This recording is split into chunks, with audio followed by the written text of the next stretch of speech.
Welcome to the channel. This is Geauxgreddy, and today I am going to unlock the mysteries of your driver rating. I'm going to show you how it's calculated and give you a couple examples, a few example races, so you can see exactly what your finishing position, how it will affect your driver ranking, whether points are gained or points are lost. So you can kind of have an understanding of how it is affected by your finish in a sport mode race.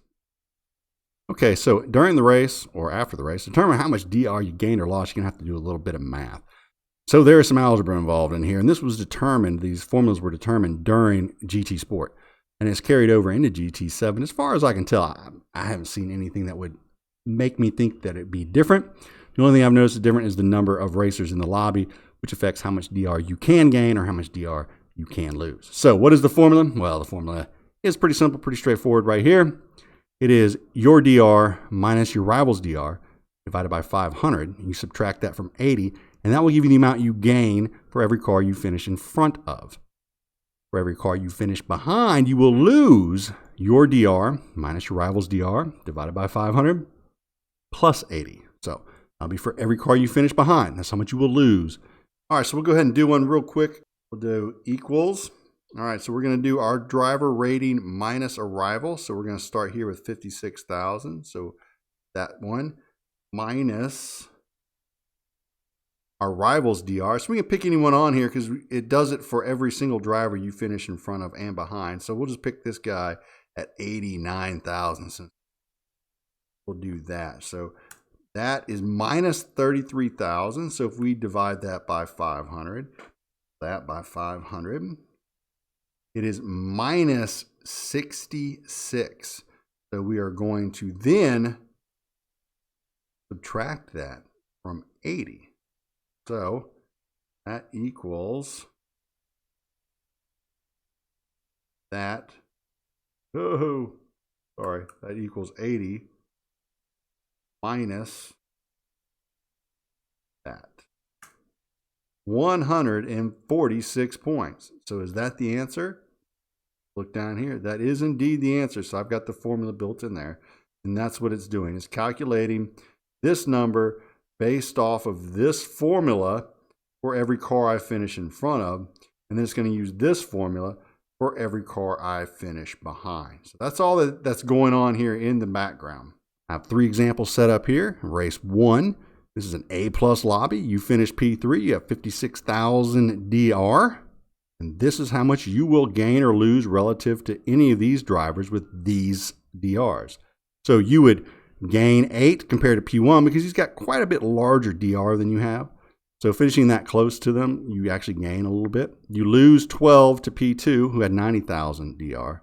You gain 138 from P4, who had 85,000 DR. Again, you had 56,000. So when all is tallied up, you gain 1,353.6 points, which is about right. So if you come into the lobby and you're a low-ranked driver and you finish really well compared to the rankings of the other drivers, you're going to do pretty well. You're going to gain a good bit of DR. Unfortunately, there's only 16 racers in the lobby now, so you don't get that full 20. So before, it seemed like you could gain more DR more quickly if you did well in the lobby. So probably is still the case. Or that probably is the case, rather. So if you have a mixed lobby, say A+ to C rated drivers, and you finish down here in P12, and you've got 7,500 DR points, this is how much you will gain or lose relative to that position to these rated drivers. So, you know, you have 7,500. P1 was 34,500. You're going to lose 26 to him and on down. Now, this guy's got a really high DR here at 51.2.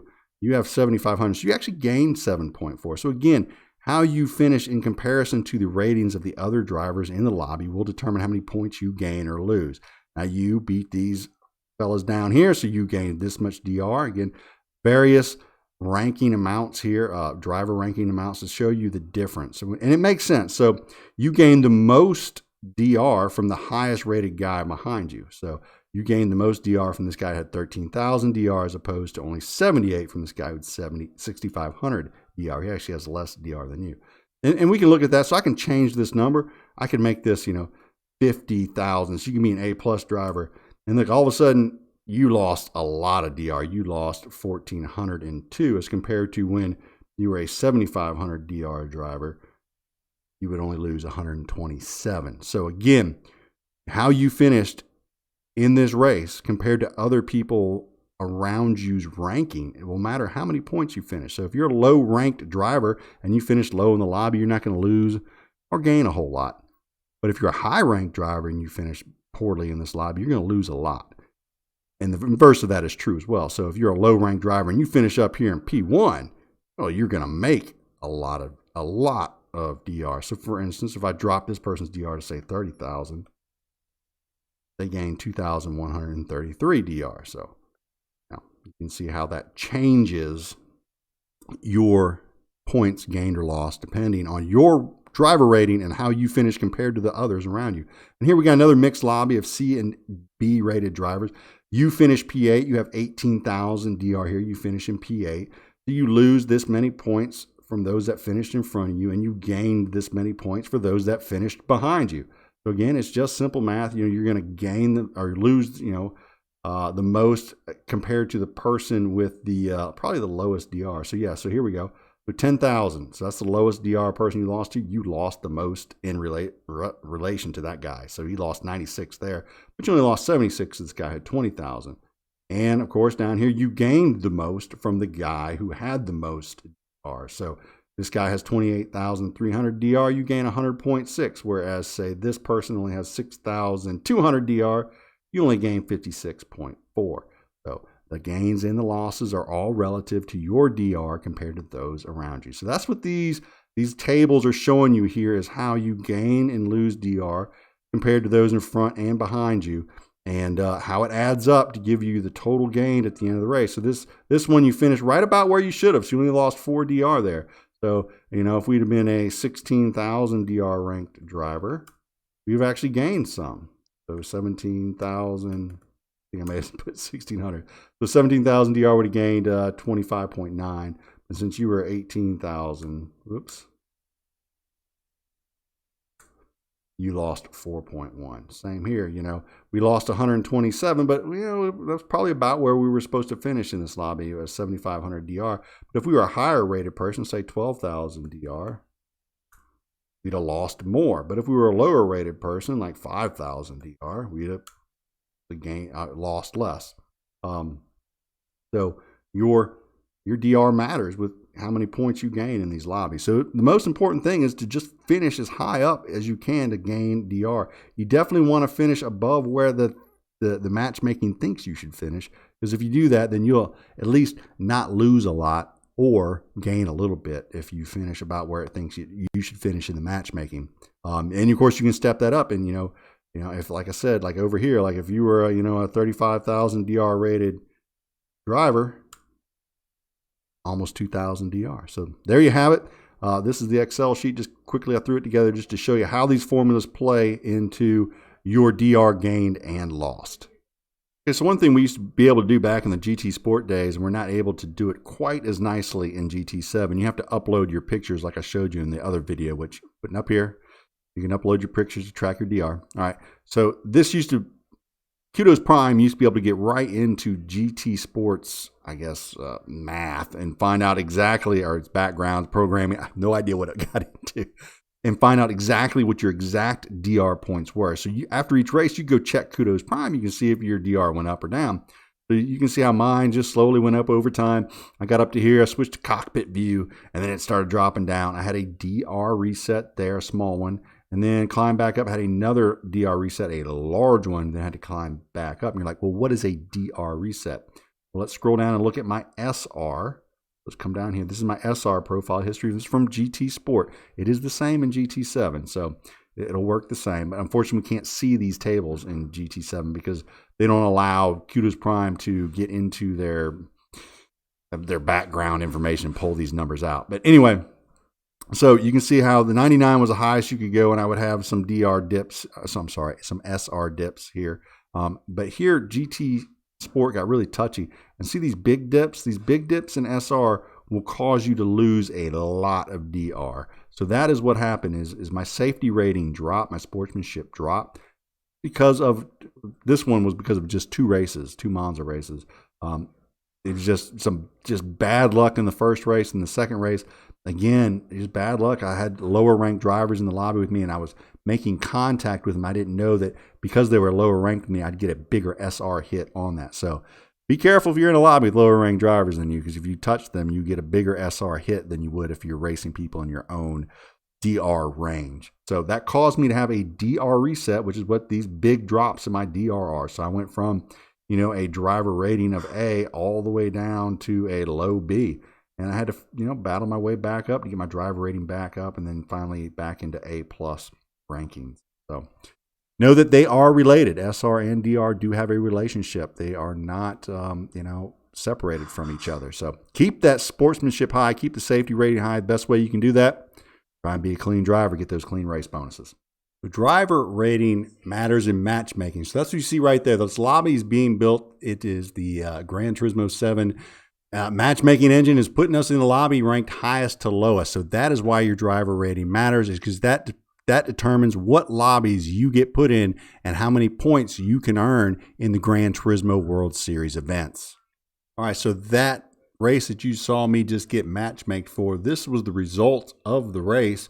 And I finished 7th in this lobby. This was a top split lobby. 328 points were available. I did not get those. I got 246. But since this was, the matchmaking starts at the top rated driver and just starts putting everyone in from the top down. And it's top 16 going the first split, top split. And then the next, what we call the second split, would be 17 through 32. That's based on your driver ranking. So as your DR goes up, you'll get into better lobbies, and then these points will become larger, and so you'll be able to move up your regional rankings, your state rankings, national, whatever it may be that you're trying to, whatever your goal is. In order to move up those rankings, you got to increase your DR. So what else is your DR good for? Well, go back in to the sport mode. When you go in the daily races, you can get into higher ranked lobbies in the daily races, which can mean a little cleaner, a little more competitive racing for you.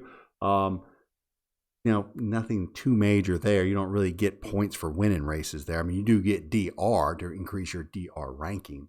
But most importantly is for like Nations Cup and Manufacturers Cup, you move up in the rankings there. Because if we look at the points here for our region, you'll see, 1 through, on down the list forever and ever. This is GT1, the highest class, highest league.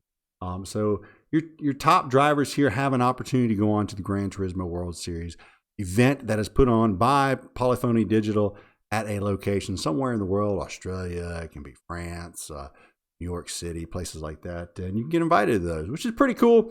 I don't think I will ever get invited unless I get bit by a radioactive spider or struck by lightning and get some kind of weird genetic infusion that makes me a lot faster than I am. But it is cool to be like first for your state, or break into the top 50 in your region, things like that. That's pretty cool. I'm probably going to switch to virtual reality myself, so I'm probably going to be falling down the rankings, much like you saw when I showed you my DR going down from going to cockpit view for a little while there. So anyway, that is the insides and outs of your driver ranking. Just a little touch on the point system, how that works, and why your driver ranking is important to the point system, as well as SR ratings, why those are important. If your SR ratings go down, your driver ranking can also go down, your driver rating points. So you want to keep those SR sportsmanship ratings high, keep those races clean.